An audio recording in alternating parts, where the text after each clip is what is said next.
A short time ago, the U.S. military carried out massive precision strikes on the 3 key nuclear facilities in the Iranian regime: Fordow, Natanz, and Esfahan. America bombs Iran and says, make peace or else. Iran's key nuclear enrichment facilities have been completely and totally obliterated. Iran, the bully of the Middle East, must now make peace. If they do not, future attacks will be far greater and a lot easier. President Trump claims Iran's nuclear facilities were destroyed. So what now for this war? Will Iran hit back? The Iranian ambassador is here with us live. Will Israel stop its attacks on Iran? We speak to the president. And the business secretary, Jonathan Reynolds, is here for the British government.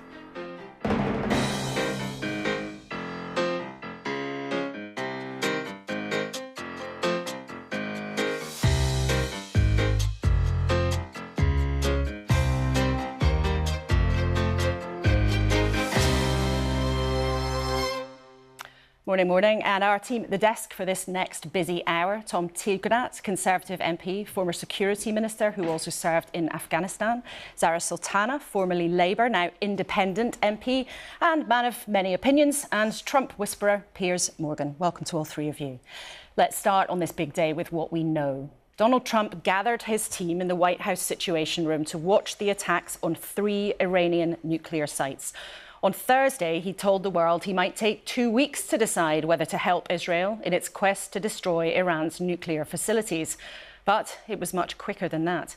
The attacks took place at around midnight our time, announced by Donald Trump with great fanfare at 3 in the morning here. Only American planes were capable of carrying the heavy bombs needed to strike at Fordow, the Iranian nuclear facility. These are images of the site before the attacks. The secretive location, about 60 miles south of the capital, Tehran, in the mountains. The facility, deep underground, thought to consist of 2 main tunnels housing centrifuges used to enrich uranium. America now claims Fordow's been destroyed, along with 2 other nuclear sites. But Israel and Iran have carried on striking each other from the skies overnight. This is Tel Aviv in Israel, where there's been a heavy barrage of missiles. Here in another city, Haifa, you can see Israeli rescue crews at work. There have been explosions in Jerusalem as well, from where we'll hear from the Israeli president in a few minutes. Israel has carried on its attacks in Iran. So far, at least 400 Iranians have been killed in this conflict. It's worth remembering throughout the next hour, there's no free reporting in Iran, so we don't yet have any images of what's happened overnight there, but we will bring you them as soon as we can. America's decision to intervene could change everything in the region, everything in this conflict. So let's go straight to Gary O'Donoghue, who's in Washington, D.C. for us this morning. Gary, what was it like overnight for you when this announcement suddenly came from the White House? It was a pretty dramatic series of events, I've got to tell you, because the president flew back from his golf club in New Jersey just in the late afternoon for a scheduled National Security Council meeting at 6 p.m. local time. Shortly after that, about half an hour after that, reporters were told that the White House was calling what we call a lid. In other words, go home, no news tonight. And then an hour and a half later, the Truth Social drops, announcing the attacks. Truth Social, his platform, then crashes. And 2 hours after that, we get this address from the East Room, flanked by his key lieutenants, sign of unity there, talking about Iran and suggesting that it has to make a choice now between peace or tragedy, from that very spot where Barack Obama announced the killing of Osama bin Laden all those years ago. So everyone is now holding their breath to see what happens next, because America is always subject to the effects of public opinion, and any retaliation will start to dent this evening if America cannot sort of absorb that shock that those retaliations entail. Gary, thanks so much indeed for being with us this morning. Let's go straight then to our team at the desk. Tom, you've followed events in the Middle East for a long time. You've served in the Middle East too, as well as serving as Security Minister for the Conservative government. Is the decision that the Americans took yesterday the right one? Yes. Taking out the Fordow site is enormously important. This is a nuclear capability that is built specifically and totally for the murder of Jews in Israel. That is literally what it's designed to do. That's why it was placed under the IRGC and not under the civilian regime. It was entirely designed to create weapons. It was not designed for any civilian purpose at all. And actually, by destroying it, it's keeping the British people safer as well, because the missiles that the IRGC have been developing would reach as far as London and would threaten us as well. And from your contacts in the region, do you think that Americans claim that they have destroyed that facility is true from what you know and what you can tell us? So the initial reports that we're hearing are that that appears to be the case. Of course, you've got to wait until confirmation satellite passes and evidence on the ground comes up. But at the moment, it appears that the Americans have struck all 3 targets extremely precisely and destroyed areas that were threatening the British people. Zara, you've been very critical of Israel's behaviour previously and indeed of America's backing for Israel in various different guises. What do you make of what's happened overnight? This is a dangerous escalation. What we're seeing is a rerun of the 2003 Iraq playbook, where we were told that we were 45 minutes away from an attack on UK soil. We know that the dossier around weapons of mass destruction was fabricated. It was an illegal war and it was wrong. And we're seeing the same manufacturing of consent happening right now. We're being told it's about national security. The same institutions that told us that it was right to go into Iraq are doing the same thing again, and they cannot be trusted, and this is wrong. The UK should not be America's poodle in its imperialist foreign policy, and we should stand against it. Do you not trust then the International Atomic Authority that has said repeatedly they found Iran in breach of the rules of producing nuclear material? They've found Iran repeatedly trying to hide what they're doing. You're saying you don't trust them? What I've also seen and read is that US intelligence, global intelligence, and the IAEA said that since 2003, Iran has not been pursuing nuclear technology for weapons, and those are the. True. Well, that's what Tulsi Gabbard was saying until she came under pressure from Donald Trump to backtrack. That's what global intelligence has been saying. And all I'm saying, Tom, is as someone who said that the naughtiest thing you've ever done is invade Iraq, we need to think about the human lives at risk, and that's what I would say is important to focus on. OK, we'll have a lot of time to discuss this all with you later in the programme, but Piers, just before we get on with our interview with the ambassador, you know Donald Trump well. You're one of the few people who sort of has understood his motivations and how he operates. Are you surprised that he took this decision? He promised the American people he would end all wars.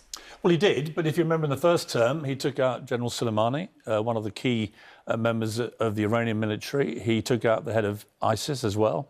He launched strikes against Syria when he felt that they had attacked American servicemen. So he's not afraid to do this. He would have done it, I think, after a lot of thought. But ultimately, the calculation, I was editor of Daily Mirror, and we opposed the Iraq war precisely for the reasons you just articulated, which was I did not believe there was the evidence that Saddam Hussein had weapons of mass destruction. The difference here is that no one's disputing the evidence. It's all been laid bare.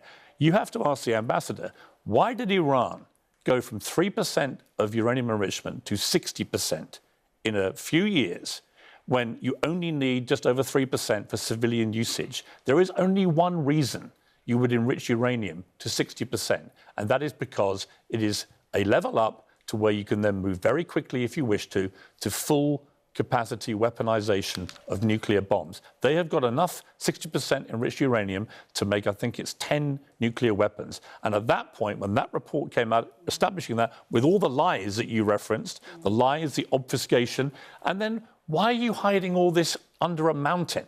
What have you got to hide? That's the question. And I think ultimately Israel and now America made the calculation.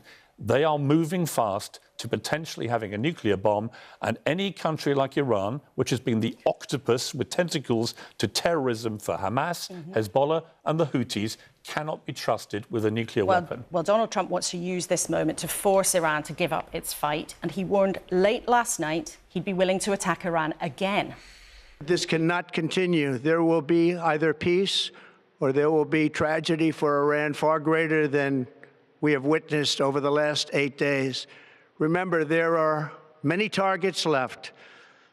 Tonight's was the most difficult of them all, by far, and perhaps the most lethal.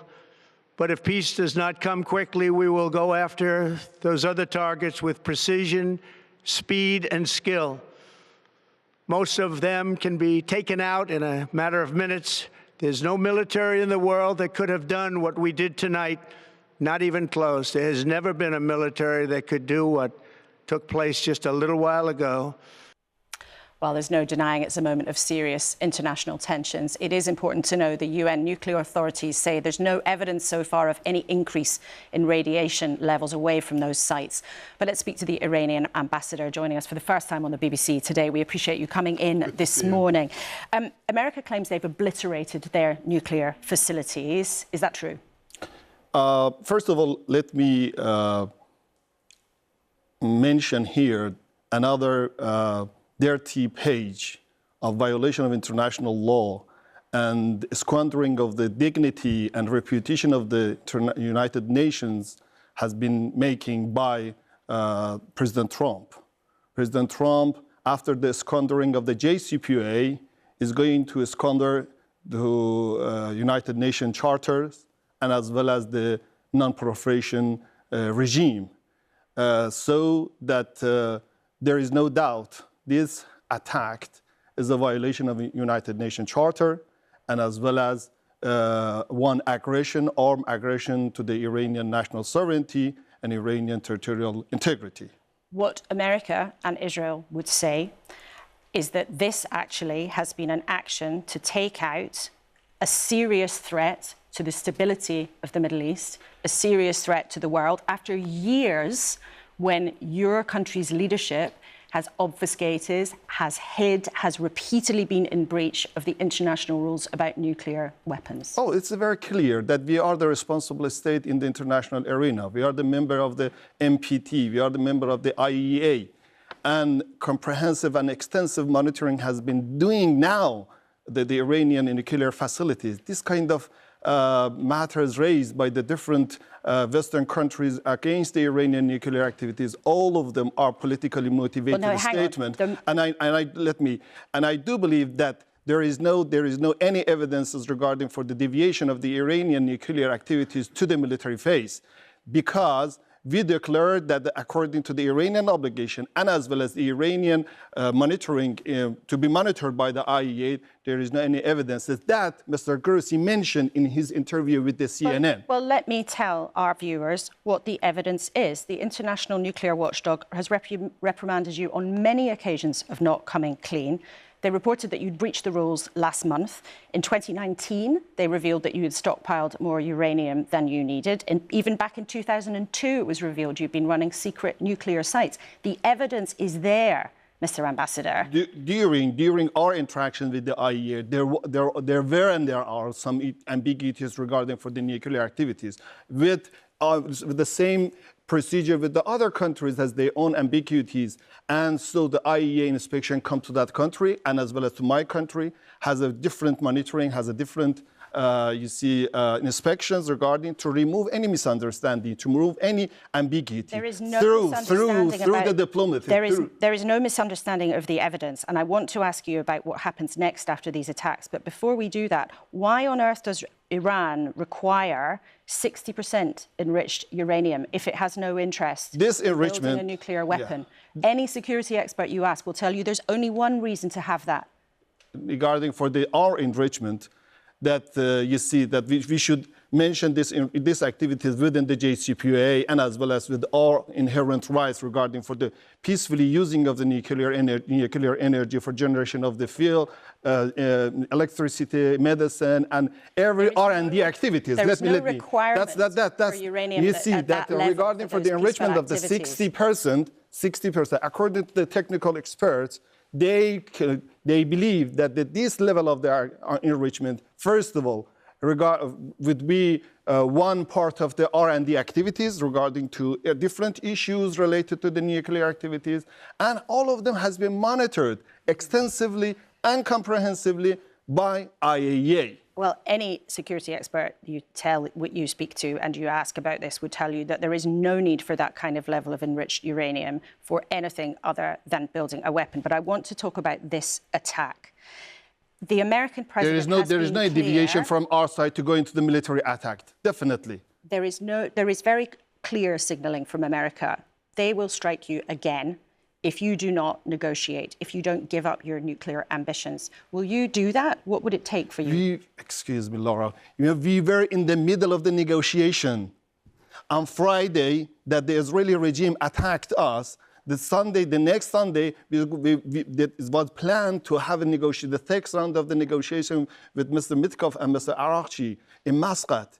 But unfortunately, Netanyahu destroyed this diplomacy. There is no any pretext to do that the Iran, making some problem for the diplomacy. No, it's still that the Iran, wherever and whenever that we reiterated regarding for our, intention, our strong desire to have a diplomacy, to have a negotiation, to reach the one compromise and according to the mutual benefit for both sides. That, unfortunately, now we are facing with the one aggression raised by and made by Israeli regime against our national sovereignty, our people, and our civilian population. And indeed, many of your civilians have been killed here and they are in danger. But you have a choice here. You could stop your attacks on Israel and you could say, yes, let's negotiate. We are defending. According to the United Nations Charter, Article 51, the one regime like Israel attacked us, very armed attacked, and so according to the inherent and legitimate right that we are offending. We are not attacking, only defending ourselves, our people, our civilians, our scientists.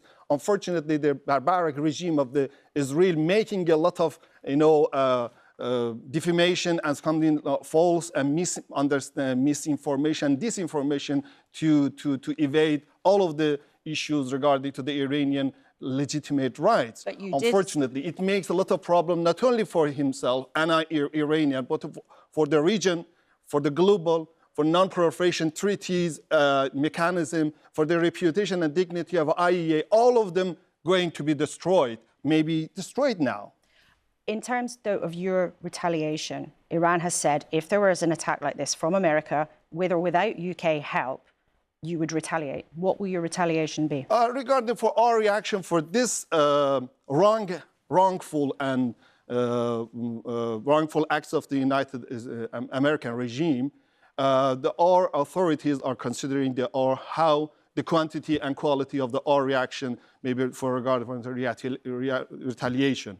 And so everything is going to be considered according to our rights, or there is no doubt, only defending face, not going to making some problems for, the region. Everything should be monitored, everything should be calculated according to our national, regional, and global interests. Iran has said previously, if the UK were to help Israel or America in terms of going after Iran, that you would retaliate. But isn't the truth, actually, that the Iranian regime is already a grave danger to this country? The Director General of MI5, for example, has said in public there have been more than 20 Iranian-backed plots, some of which sought to be lethal against people here in the UK. Our Home Secretary has said that Iran is a national security threat. Yes, let me regarding for this issue that has been, I had a meeting with Mr. Minister Jarvis and as well as other people in the FCDO regarding for this misunderstanding and misinformation. Early May in this year, that the two groups of the Iranian has been arrested.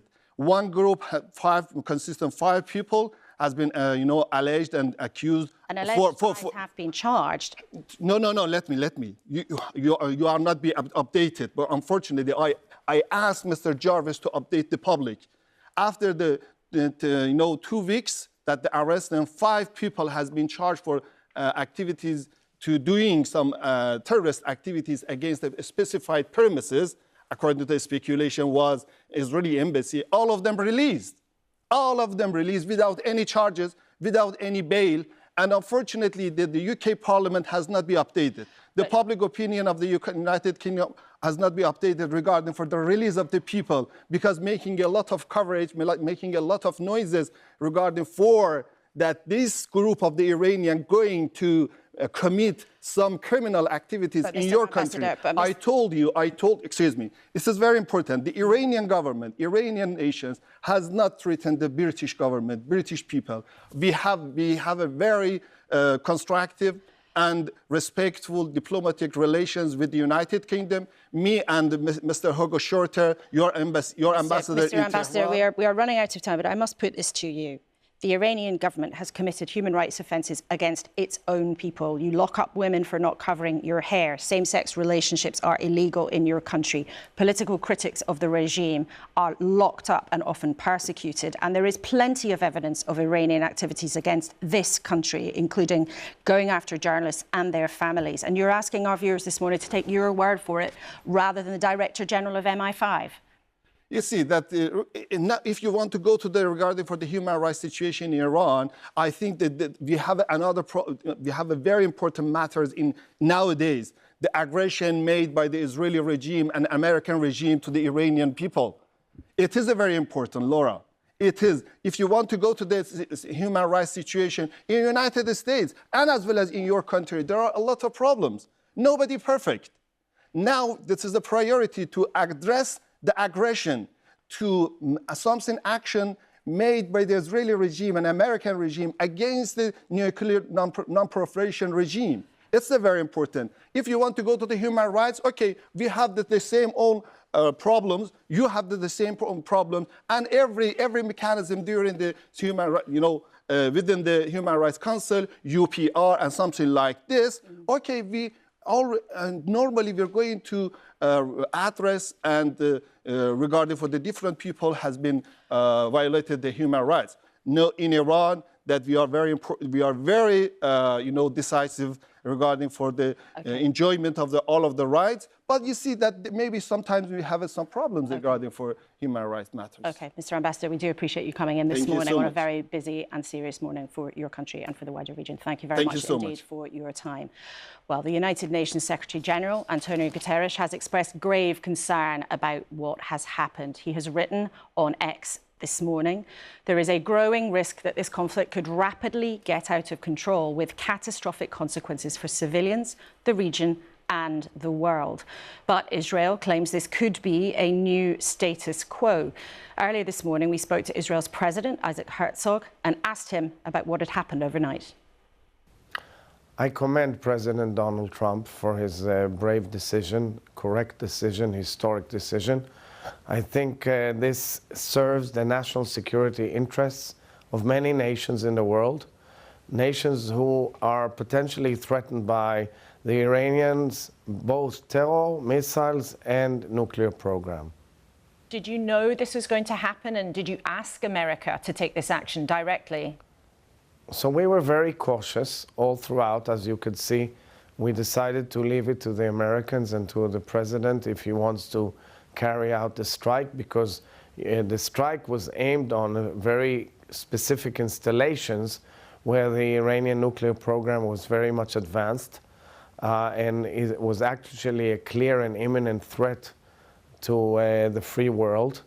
I didn't know about it specifically. I was woken up when it happened, but I can say that what's really is important here is the fact that it can open a new venue in the Middle East, because I think there's a potential for a different Middle East, as President Trump said in his statement. And yet, many people, and Iran certainly disputes that they presented an imminent threat to your country. But do you believe this morning that Iran's nuclear capabilities have been eliminated, that they have been obliterated, as President Trump suggested? So we don't know yet the exact details, and me as a head of state without executive powers, I will await my discussions with the Prime Minister later on. But I can say that it's quite clear to me that the Iranian nuclear program has been hit substantially. I don't know exactly in detail, but I think all the facts prove, because that comes in addition to the Israeli strikes throughout the week, which were very vital and important in respect to this threat. Let's understand, for 80 years, the world has been very clear that a combination of nuclear capability with a very, very extreme ideology, such as a jihadist ideology of Iran, is a very clear and present danger to the world. And that is why, for decades, the international community has taken very strict decisions that Iran cannot have nuclear weapons. However, the Iranians kept on working underneath, clandestinely, all the time, in a very elaborate system of development of nuclear capability, which is clearly a threat, and a huge threat, to nations in the Middle East, nations in the world, and of course to Israel. And let's be very clear. I'm always asking everybody, and they don't have an answer. Why would Iran have missiles all the way to London? Iran, of course, has denied those ambitions which you claim, and we are speaking to them in the programme as well this morning. But in terms of what Israel's plan now is, if you believe the nuclear facilities have been damaged, they have been removed to an extent, will Israel stop its attacks on Iran that have carried on overnight? So the attacks are focused on the Iranian nuclear program and, of course, on the fact that Iran is launching ballistic missiles against us. In the last hour, we suffered heavy damages in cities around Israel, very heavy damages. So far, thank God, without losses of life.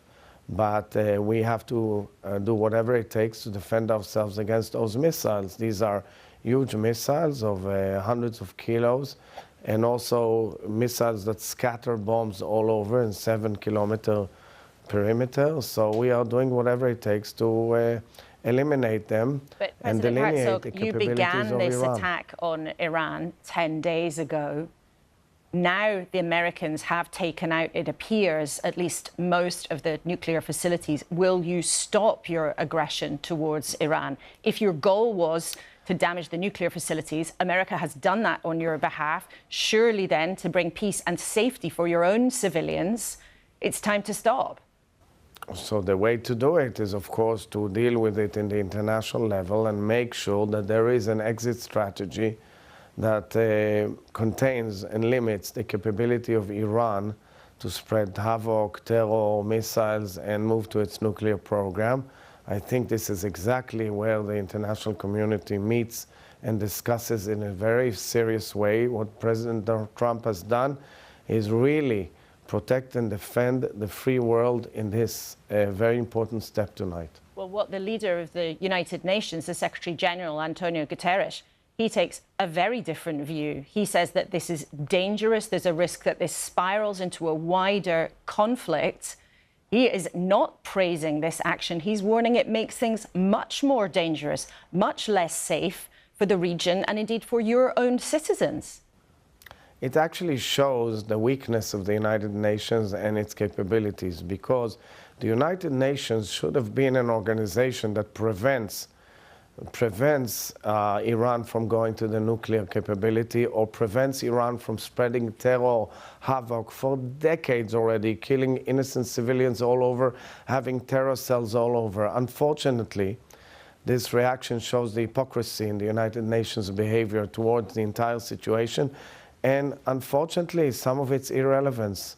And I think part of the process that we're in has to show the world that if you guys mean business, meaning preventing terror, preventing havoc, preventing nuclear capability in the hand of a jihadist regime, then you sometimes have to be tough, and sometimes you have to take historic decisions. You talked at the beginning of our conversation about a different Middle East. What does that look like? What do you mean? Well, I think now is the real hope. Now is the trajectory, because Iran's threats have been looming over nations and countries all over the Middle East, threatening them that if they will go to any peace process or accommodation with Israel, they will suffer the heavy brunt. And if you look at it historically, we were in a trajectory of going into peace with, or let's say normalization with other countries, for example, Saudi Arabia and others, that would have opened up the entire Middle East to connectivity all the way to Southeast Asia and Australia, meaning for British people, the connection would have been through the Middle East all the way to Australia rather than the Western Hemisphere, and so is the United States. That was derailed on October 7, 2023. But now is an opportunity to come to a dialogue of peace, also a dialogue of peace between all nations in the regions, including Israelis and Palestinians. For this, you have to get our hostages back home from Gaza as soon as possible. You raise what's happening in Gaza there and what's been happening to Palestinians. How can there be peace when Israel is bombarding that land in such a way? And we've spoken about Gaza a few times, President Herzog, here on the programme. I just wonder, how can you justify, on more than 10 occasions, Israeli troops opening fire near food queues, where charities and NGOs on the ground say that children and people have been killed while queuing for food? How can Israel justify that? So, first of all, in some of these reports were false. Others are under inquiry and in deep investigation. There are more than 10 occasions where this has happened. Wait a minute. No, but we reject some of those claims. But I would say that in some of these instances, it is clear that it was Hamas operatives who wanted to stop the distribution of food, not through Hamas. The way Hamas operates is like the mafia, meaning they want to control the food in order to mobilize these people to terror. We've enabled a huge amount of trucks to go in, and the United Nations of the famous Secretary General refused so far to distribute this food. Hundreds of trucks are waiting to be distributed all over Gaza. And in addition, we opened a new venue and a new system of distribution that would take the food control out of Hamas through distribution centers. By the way, 30 million meals were distributed in the last few days in a very successful way. President Herzog, thank you very much indeed for joining us this morning. We always appreciate your time. Thank you and good morning. Of course, our government has said many times that what Israel is doing in Gaza, the way that things have happened and cutting off aid has been intolerable. I'm sure we'll come to that in a few moments.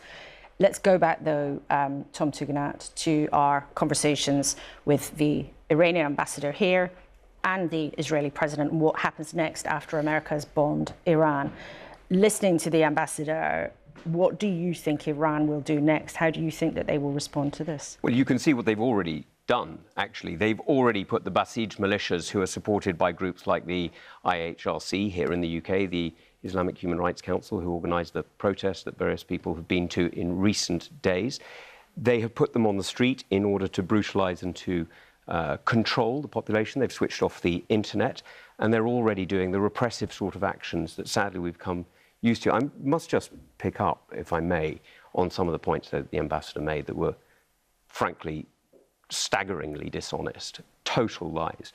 The idea that these negotiations were ongoing and that in some way others have violated it is a complete lie. The Iranians themselves, when the Board of Governors reported the IAEA in May, saying that, as you rightly said, they were in breach of the agreements, the Iranian government said, well, in that case, we're going to increase enrichment from a third secret site we never told you about over the last 20 years. Right? So they've admitted themselves that they have lied to the IAEA over many years. And what they have done is they have spent 40 years developing weapons for the specific purpose of killing Jews. They then breached sanctions, and when they've been given a break, as they were under the JCPOA, where did that money go to? Did it go to hospitals and schools? No. It went to murdering Syrians. It went to murdering maybe 1 million Sunni Muslims in Syria, in Lebanon, and so on. And you know what's really striking? Listen to the silence in the Middle East. Total silence. No protest at all from the Syrian government, from the Lebanese government, from the Iraqi government, from the Saudi government, and from many, many other governments. So you're suggesting that other countries in the region are happy to see this happen? They're not only in the region, Iranians in Iran have been speaking privately to me and to others about how they are supportive of attacks on the IRGC and on the missile facilities. Absolutely. I don't mean on the civilian, you've got to be very careful about this. But the IRGC has spent 40 years murdering Iranians through its Basij militia, which sadly is supported by people like those who organised the Kuenssberg. And we said this last week, actually, on many occasions. We should say it again this week. Iranian people, of course, are very different to the Iranian regime. Absolutely. The regime is not representative of the country as a whole. But the regime that murdered Massa and Neda and Nika, and that's who the Iranian people stand with, not with this regime or that ambassador. And yet, Piers, what happened here is there was a diplomatic process ongoing. There were due to be talks last weekend. America and Iran were talking, and President Trump has jumped ahead of that process. Well, he gave them 60 days, and the 60 days elapsed without them moving to do any kind of deal. And Trump has made it very clear today, we have been very precise in our attacks on these 3 nuclear sites. He says they've been incredibly successful. We'll remain to see if that's the case. I hope it is. But he's saying, look, now come to the table. Now do the deal. Now stop this. You know, it's interesting listening to the president of Israel, though, because there's a striking contrast, isn't there, between the way that Israel has dealt with Hezbollah, with that extraordinarily sophisticated attack using pager devices, very precise, very well targeted, very successful. And they're, of course, backed by Iran, as is... Backed by Iran, as are Hamas, as are the Houthis. Very successful, of course, with the way it's gone about its attacks on the military and nuclear science leaders in Iran and the nuclear sites now with the help of America. But look at what's happening in Gaza. And he talks about wanting to normalise relations with countries like Saudi Arabia, who I'm sure would have wanted to move that way. They were certainly making all the right noises. But how can they possibly do that, given what Israel's doing on the ground in Gaza? Because, let's be clear, I defended Israel's right to defend itself after the atrocities of October the 7th. It would be impossible not to do that. But what they've been doing in the last few months, the 3-month blockade, starving already impoverished, war-torn, innocent civilians in the main, women, children, and then as they queue up, desperate for the small amounts of food coming in, opening fire, and being so disingenuous about, well, there are question marks over all of these. Well, let me answer the question marks. Here's how we can do it. You said it about Iran earlier, but what about the fact that Israel continues to refuse to allow international journalists, including the BBC, into Gaza? There's only one reason they don't want journalists in Gaza. They don't want them to see what is actually going on. If there's nothing to hide, let the journalists in. And as we said to the ambassador, to the Israeli president, there are more than 10 occasions where there has been shootings around those food queues, which I think the vast majority of people looking at would think that's an incredibly shocking situation. Zara, listening to our 2 interviews, did it make you more fearful of what might happen next? The UN suggesting that this could be a dangerous spiral, or as these 2 are both arguing, actually, America had justification to do this in order to try to rid Iran of its nuclear weapons, or its aspirations to nuclear weapons. The attacks on Iran are definitely an escalation, and it worries me about the UK's position, whether we will blindly follow the US into another war, as we have done before. But I just want to talk about Israel Herzog, if I can. This is the head of a state that is committing genocide, where over 55,000 people have been killed in Gaza, over 17,000 children. In fact, after the October the 7th attacks, Israel Herzog himself accused all of Gaza's population of collective responsibility. He said the entire nation is responsible. The rhetoric that civilians are not involved, it's absolutely not true. And ICJ judges included that genocidal intent in their ruling. This is a man that should be at The Hague, not platformed on the BBC. But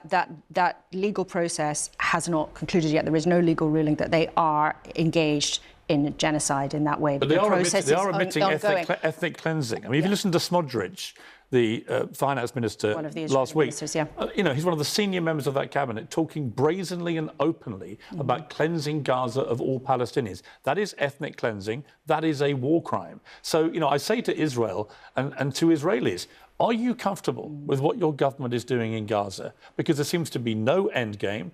Bill Clinton has come out and said that in his estimation, Benjamin Netanyahu is prolonging all this warfare because it will stop him being held accountable for October the 7th and also for the corruption charges he faces in a criminal court when this is all over. And we know many Israelis are not happy. There have been many demonstrations against some of Netanyahu's activity in the streets for a long time. But I just wondered, Zara, you say there you're worried about the UK's involvement and what might happen next. What is your concern? Because we don't think the UK said this morning, we'll talk to a minister in a second, but the UK has not been involved. The UK is deeply complicit in what is happening in the Middle East. Why do you say that? When we talk about arms sales, the UK government suspended 30 out of 350 arms licenses. 90% are still active, including components of lethal F-35 fighter jets. Now, the government will talk about directly or indirectly, there are F-35 components that are leaving RAF bases in this country, are being transferred through Heathrow and other airports in this country that are going to Israel. Every bomb that is dropped, we have to ask the question, are those lives that are being killed, is the UK complicit? Are we complicit in that? And the evidence says, yes, we are. Hence, there is a court case where the UK government has been defending sending these components to Israel, and we should be suspending all arms sales. We should be not trading at all with this Israeli government. In fact, we've allowed the US, in particular with the Iran context, to fly through our airspace. In '73, Edward Heath, a Tory Prime Minister, refused to allow US planes to go through UK airspace to take part in defending Israel. Before we talk to the government minister, let's just focus, though, on what the impact of this attack on Iran's nuclear facilities may be. Tom Tugendhat, I suppose this might sound trite, but what is the best case scenario here? And what is the worst case scenario in terms of the effect of these attacks? Well, we've got to hope that this is the end of Iran's nuclear ambitions. And I don't just say that as the UK. Iranians themselves have been speaking as publicly as they can, and certainly when they're abroad as publicly as they've been able to, about the fact that this is the IRGC and the Iranian regime that has robbed them blind for 40 years to spend on a project literally to bring about the second coming of the Mahdi. And in fact, the very fact that this operation was called Wad Sadegh, which is named after the sixth Imam, who specifically promised the destruction of all Jews, the murder of all Jews, tells you why this is so important. Because the worst case scenario? Well, because the UN leader said this morning this could be a dangerous spiral. This could pull the wider region into a much bigger conflict. So, first of all, it is, and I mentioned before, it is very, very clear that Sunni Arab states have been extremely restrained in their criticisms for the very obvious reasons that this regime has murdered more Sunni Muslims than any other organisation in the last 30 years. It's an absolutely brutal regime that has murdered women and children all over the region. The second thing is, the reality is, the greatest danger now is for the Iranian people. Because the truth is, this regime and its Basij militias, as I say, backed sadly by some people here in the United Kingdom, some people who've been marching alongside the posters of the Ayatollah, has already murdered many, many children, many students, many women, for any number of crimes, as they call them, of not wearing headscarves. And in fact, in the IRGC's own manuals, these people who oppose the regime, they are not just enemies of the regime, they are, according to them, enemies of God and must be tortured before they are killed. All three of you, thank you very much for now. We'll be back with you shortly. Let's talk to the government then about what's going on. It's 10 days since Israel launched those direct strikes against Iran, and events have moved incredibly fast. Israel and Iran have continued attacking each other. Here are scenes this morning. That's the skyline of the Israeli city, Tel Aviv, where there's been a barrage of missiles this morning. There have been explosions in Jerusalem and in Haifa too. We haven't seen any images from Iran, as there's no free reporting, but we'll bring you them if we get our hands on any before 10 o'clock. Jonathan Reynolds, the Business Secretary, is here for the government this morning. Thank you very much indeed for coming in. The UK's position all along has been to say, let's have calm, let's have de-escalation. Nobody's been listening to that, have they? Well, we support, and always have done, the prevention of the Iranian regime obtaining nuclear weapons. You're right to say we hoped and proposed a peaceful diplomatic means to do that. It was the Iranians who were not willing to go along with that. But there's a couple of things just listening to that quite rich and wide debate from the guests you've had on so far today.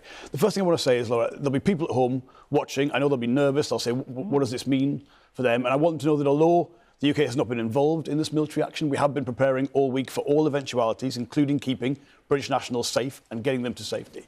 But second of all, in terms of that interview with the Iranian ambassador, it's just very important people in this country know that the risk and the threat from Iran is not just to the region and what that might mean for economic security in the West or a country like this. Iran is a threat to this country, not in an abstract way, not in a speculative way, in terms of what we have to deal with week in, week out, cyber attacks on critical British national infrastructure, threats to people within the United Kingdom, on United Kingdom soil, including, by the way, to Iranian nationals who are dissidents against the Iranian regime. So the idea this is just a benign, theocratic dictatorship keeping itself to itself, no. And there is simply no way a responsible British government would ever allow that country to possess nuclear weapons. But do you welcome, then, America's action? Was it the right thing to do? Look, we wanted a diplomatic, peaceful means to Well, and you said that, but do you welcome these attacks? Was it the right thing to do? But look, I wanted a different way to obtain this, but I cannot pretend to you that the prevention of Iran having a nuclear weapon is anything other than in the interests of this country. So it is a good thing for the UK that this has happened? The outcome, it isn't the means by which anyone in the British government would have wanted to see this occur. We wanted a peaceful, diplomatic solution, as I believe this country should always want in every situation. But if that option was not available, as America concluded that option was not their chosen path, it was OK then, by the UK government's view, for America to drop bombs on Iran. Was it legal? It's where we are today. There's no point but people at looking home at those different actions. But people at home will want to know. There is such a troubled history in this region, particularly in your party. People have very long memories and still a lot of upset about how the British government, a former Labour government, took action in the Middle East. And everybody knows what we're talking about. We're talking about the question of the legal or not legal invasion of Iraq. Now, we're not wanting to go over that, but this is why people really will want to know. Does the British government think that it was legal for America to drop bombs on Iran? The question of legality, because the British government, the British armed forces were not involved, that is how we would assess that. I cannot speak for the American position on this because I wouldn't have access to all the information that they took this decision upon. But I think it's very important again to say, I understand the history will make people think of this in that way, but this is very different to what we saw with the invasion of Iraq. I mean, this is not and it is very different, but you know why this question is so vexed, not just because it's important now, but also because people feel so strongly about what happened previously. But you do sound as if you say the outcome is something that the British government would want. Would you be pleased to see the back of the Iranian regime? Is that what you hope will happen next? I think anyone who cares about humanity would want to see a different position for the Iranian people, given what they suffer from that government. But that is not what the question is here. The simple truth is this.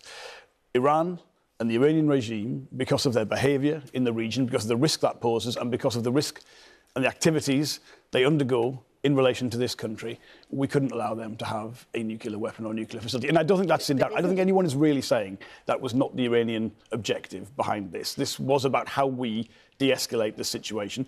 Iran didn't listen to the calls for a diplomatic peaceful solution. That was a mistake. They should return to the negotiating table, and our focus now should be on de-escalation and stability. But returning to the negotiation table to do what? To say what? I mean, we heard from the Iranian ambassador, it sounds like there's almost no chance that they've got any interest in doing that. What do you want them actually to do? I think stability for the region would come about through an agreement where Iran would acknowledge that because of its behaviour, no country in that theatre or the wider world would be able to countenance it having nuclear weapons. It's not just interest to have nuclear weapons. If there is a genuine belief in civilian nuclear technology being necessary from an energy perspective for Iran, that's very easy to do and verify on an international basis. But I think people just have to be aware of the scale of the threat the Iranian regime poses. And if people understand that, there's no way anyone would countenance a nuclear-armed Iran. Have previous governments, maybe even your government, been naive about that up until now then, do you think?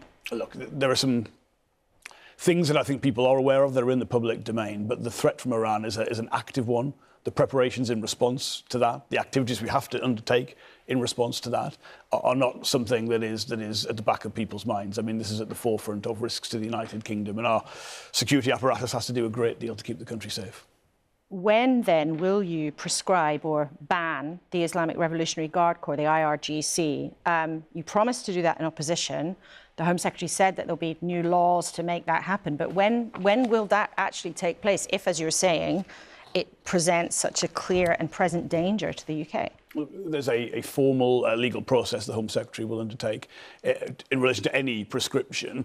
It would be wrong to say, however, there's been any lack of preparation or naivety on our side as a government. I mean, the Foreign Interest Registration Scheme, is a very significant higher tier of treatment for anyone connected to the Iranian regime or Iranian business activity that we have to have in place, we put in place under this government. So those measures are there, and the threat is an active one. But when will they actually be banned and prescribed? You say you've made all these preparations. Yvette Cooper, Home Secretary now, talked about it a lot in opposition. So when will it happen? Look, I don't have a timescale for you this morning, to be frank, so I won't speculate on that. But I can tell you these risks are considered as one of the highest priorities for the United Kingdom government.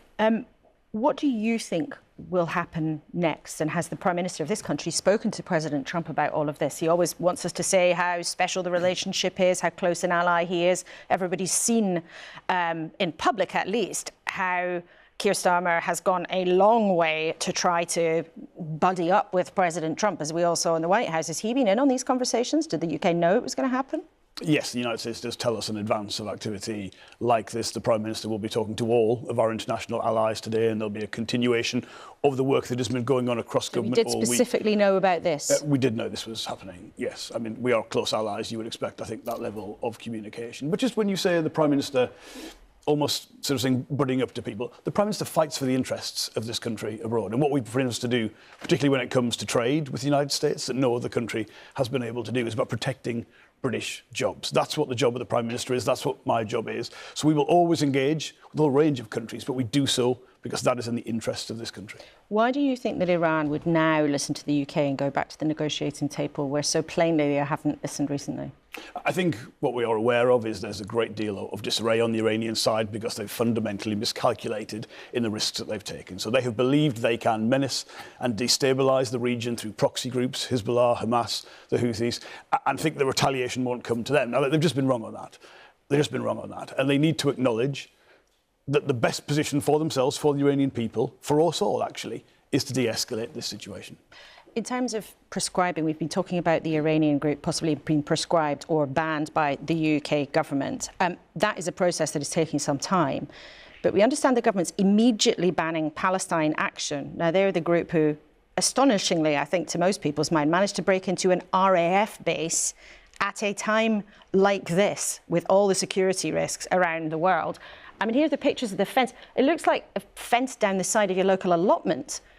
Protesters managed to get into an RAF base, and now you're banning that group. Isn't that a farcical level of security at such a dangerous time? Well, it is extremely concerning. They gained access to that base, and the Defence Secretary is doing an immediate review of how that happened. The actions that they undertook at Brize Norton were also completely unacceptable, and it's not the first. It's the fourth attack by that group on a key piece of UK defence infrastructure. So I can't comment again on that formal legal process that may or may not be prescription. But you should expect a very robust response if that is how you behave. Who is behind that? Because it looks, with elements of someone on an electric scooter and some with fire extinguishers being repurposed to do spray paint on some RAF planes. You can see the images there. But who's behind that? There are some active questions undergoing as to what the influence might be over a group like that. Clearly, their actions are unacceptable. They should expect a robust response if they're threatening and have threatened and intimidated key defence infrastructure in the UK. I would also say those people do no service to the Palestinian cause, which is a noble one, which is fundamentally about those people in Palestine having dignity, respect, a state of their own alongside a secure Israel. I think people like this do absolutely nothing for that cause. Do you believe that there could be foreign influence behind that group? I say you said there are a number of active questions around it. Could there be foreign? All I could say is I couldn't rule that out. I couldn't give you a definitive answer on that. OK. Well, Business Secretary Jonathan Reynolds, thank you so much for joining us today. We know you have a big set of announcements tomorrow with the government's industrial strategy. There'll be lots of coverage of that on the BBC this morning, but I'm sure you'll understand this morning when we'll be talking about events abroad. But thank you very much for giving us your time. Now, of course, it's a huge morning, lots of concern around. Please do share what is on your mind this morning. We want to know what you think. Email us, kuenssberg@bbc.co.uk, or if you're social media inclined, you can use the hashtag BBC Laura Kay, and the WhatsApp number is there, 08000 282 161. So let's have a word then with our panel, having talked to the government. In terms, Tom, if you were in government now, you hear Jonathan Reynolds essentially welcoming this action, however, stopping quite short of saying that overtly. Is it awkward for the UK? Well, this government seems to have forgotten that its job is to stand up for the British people, not to be some sort of global lawyer. The whole purpose of the British government is to defend Britain's interests. Now, you've already cited MI5 have told us about 17 different attempts on people here in the United Kingdom. We know that the IRGC, through its various arms in the UK, has been trying to spread the kind of terrorist training manuals that you saw Al-Qaeda doing or ISIS doing that led, sadly, to the radicalisation of some young people here and, sadly, to incidents like the attack in London, what it is now 20 or so years ago.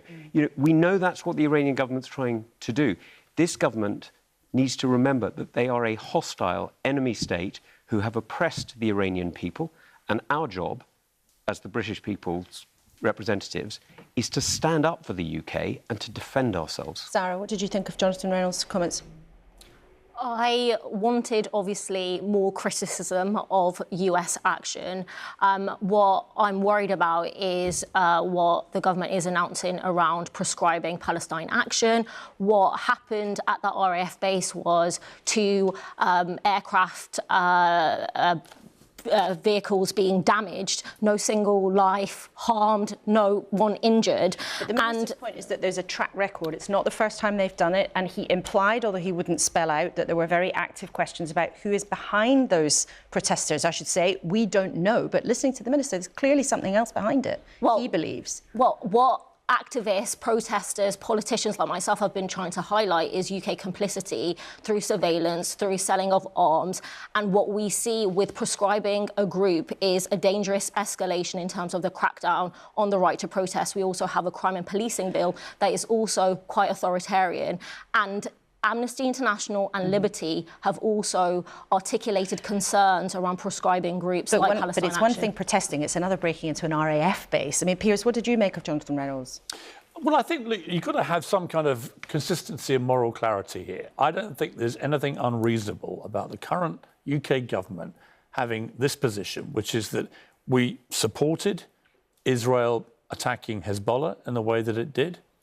We should be free and willing to support what's happened against Iran's nuclear facilities, because I think that is in the global security interest. But we should also be free, and it should be reasonable for the UK government to raise serious concerns about the Israeli government strategy in Gaza right now. None of these things should be incompatible. You know, this is a multifaceted thing going on in the Middle East. The change is potentially historic, but that shouldn't mean that we shouldn't be able to say with some of this we agree, and with some of this we don't agree. But is the UK being listened to in either? Well, it's interesting. I thought a really interesting revelation there that, contrary to reports overnight, that the UK government was informed in advance of America's attack on the nuclear sites. That was good to hear. We are a very strong ally of the United States. I think Sir Keir Starmer has got a good relationship with Donald Trump, and I'm glad that that was seen in the way that that phone call was made to tip us off about what was happening. But we shouldn't be afraid to support it.